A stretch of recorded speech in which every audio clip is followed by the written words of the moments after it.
Hello everyone, here we have the 13th book in the Dresden Files ghost story. Now, listen to me. Listen to me. So I was 5 years old in 1977 and became one of George Lucas's millions of new children. And that probably affected me from the get-go about all the wonderful nerd things that I would follow through life. Saturday morning cartoons to Star Trek and blah, blah, blah, blah, blah. So here's the problem I have.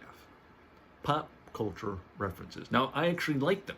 I mean, look. I'm wearing a Star Wars t-shirt as I sit here. Look at the books behind me. Science books back here, a lot of science fiction, fantasy. Oh, look, there's all my other Dresden books just sitting there. Let me show you something. I'm going to go over here for a little bit, kids. Come over here. Little tour. Look. Oh, I've got freaking Opus.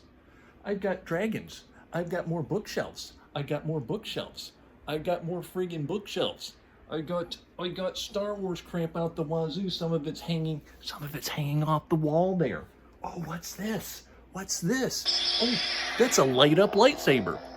And not only do I have one, I've got 4 of them. Yeah.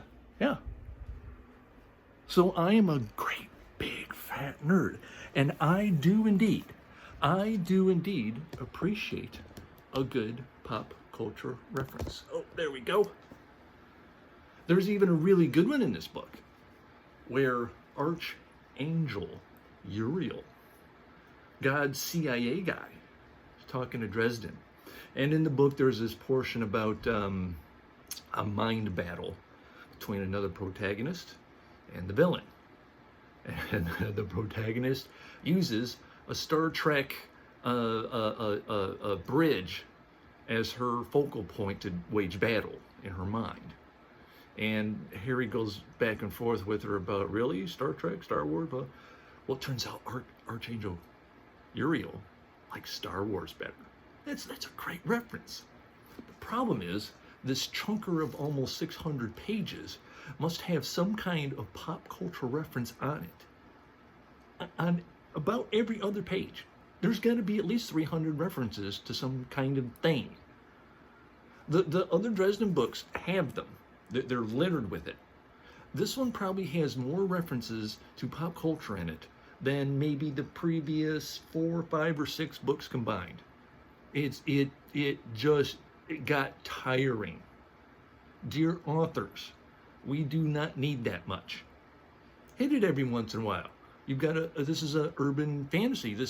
Takes place in modern times. Books that take place in the future, especially ones with virtual reality, where they probably go play in Star Wars virtual reality games. I just don't need this much. It's a lot. Every time I turn around, there's something important happening. Oh, here's a reference. Oh, here's a reference. Here's Predator. Here's Thunderdome.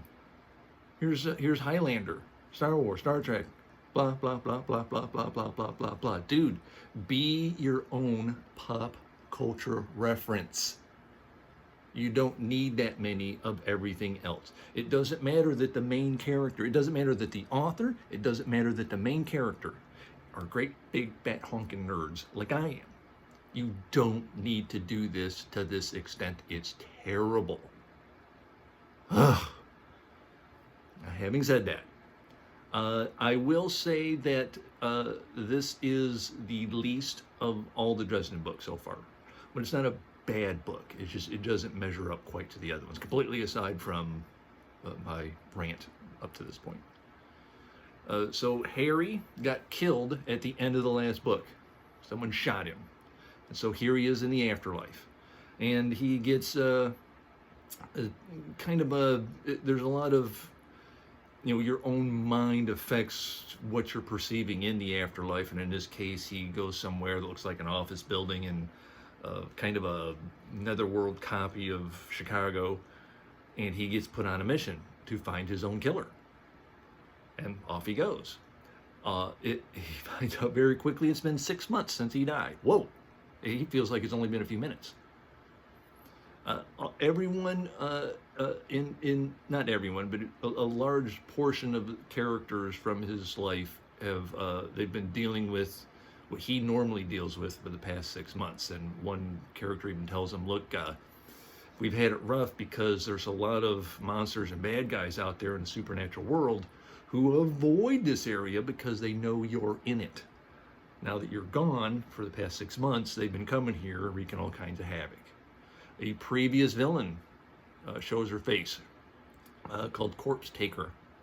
She comes up as a ghost in this as well, and the reason is because she got killed by Harry in a previous book, but not before she did a quick body switch with another hero who was one of the wardens of the Wizard Council. And the wizard, this one in particular, she got put into a young body again, and Harry killed this villain that was now in the older body. So her name's Lucio, and her and Harry got together for a while now that she had her nice young body going again. Couldn't help herself. What are you gonna do? But so there's lots of rules. They're not too convoluted. He's a ghost. He can't really deal with things in the real world. He has to use proxy. Some people can see him, or I shouldn't say see him. Some people can hear him. They use maybe some magic equipment to do so here and there. I will say that there's some really good.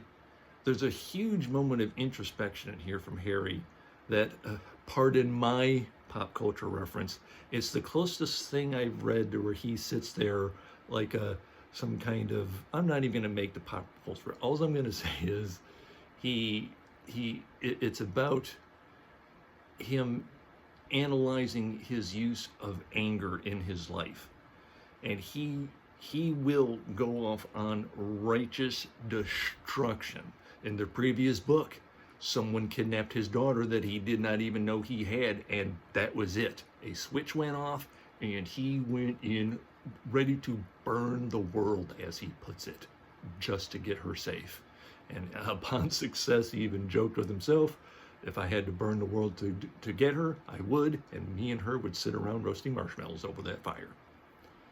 And so he goes on an analysis of himself about it and the repercussions of his use of anger, because very strong emotions can make you, we might get like an adrenaline rush. He gets a magic rush, and he can unleash huge destruction.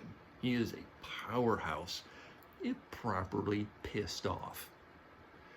But now he starts to think about the repercussions of what he had done and who has to deal with those repercussions. Now, I'm going to do the big spoiler here if you're interested. I don't know how many people are actually going to read these. I'm on book 13. I know a lot of people who are watching these videos, but they're not reading the books. And many, of course, do, and want to, at least a few want to see what I had to say about it. So, who killed Harry? Who killed Harry Dresden? Well, he arranged his own death. What happened was that in the previous book, he had broken his back, and he had no way. He was done. And he needed to get healed, but he didn't know how, except for one thing. That is to call upon one of the fairy queens who he owed favor to, who was trying to turn him into her right hand, called a Winter Knight. And he refused. But now he said, I'm going to have to do this or I can't save her because I'm out of this game. And so we don't see it in that book as explained in this book. Harry tries to get out of it. And his apprentice Molly is very good with mind games. And so what she does is they make a call to this fellow Kincaid. This is the fellow who's been alive for 100 years. He was the right-hand man of the father of real-life Vlad Tepes, who we would eventually call Dracula. He doesn't really do anything particularly supernatural. He's just usually like the Punisher. Oh no, I made a pop culture reference. He runs around with guns. He's very skilled. He's badass. But he decides, okay, Harry, you want me to do this? I'll do this. And so Molly goes in and erases the memory of that call. So when Harry gets shot, he had no idea it was going to happen, and therefore gets out of his debt to this fairy queen. And so he was going to just sacrifice himself. He was done. He realized he was at the end anyway, so I'm just going to have to do this. And well, whoops, you're not getting out of it, Harry. So he goes through all this, and Uriel, the archangel, who can't directly interfere, kind of indirectly interferes. When it's all said and done, he thinks he's heading away, but he winds up back in his body, who the fairy queen intercepted and preserved, and his soul winds up back in it. She says, I got you. Now he's defiant about it. You don't really own me. His resistance here is that I'll just be mediocre, but if you want me to do things, I'll do them, but I have to do them with my own free will. A lot about free will in this book, and how your memories have power. And that's where a lot of his interactions and how he gets at least some semblance of his magic back is. There's some nice memories in here about his past and his time, for example, with the mentor who was going to try to control his mind and so forth, and he gets power from that. So he winds up the winter night after all. He tried to get out of it and could not, and that leads us on to number 14, Cold Days.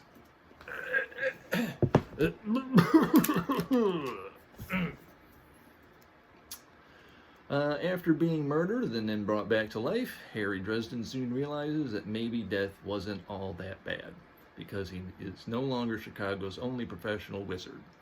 He is now Winter Knight to Mab, the Queen of Air and Darkness. Her word is his command, and her first command is the seemingly impossible kill an immortal. Worse still, there is growing threat to an unfathomable source of magic that could mean the deaths of millions. Beset by enemies new and old, Harry must gather his friends and allies, prevent an apocalypse, and find a way out of his eternal subservience before his newfound infinite powers really, claim the only thing he has left to call his own, his soul.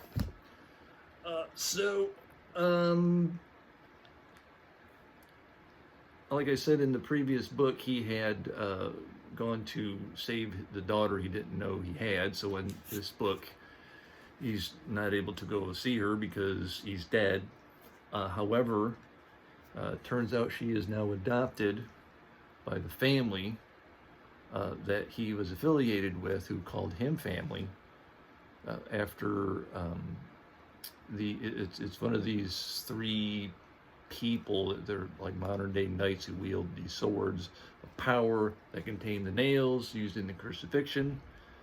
One guy, Michael, we don't know what's happened to him yet. Last we heard from him, he was really hurt, injured, taken out of action, and Harry has to tend to his sword, although he himself does not wield it.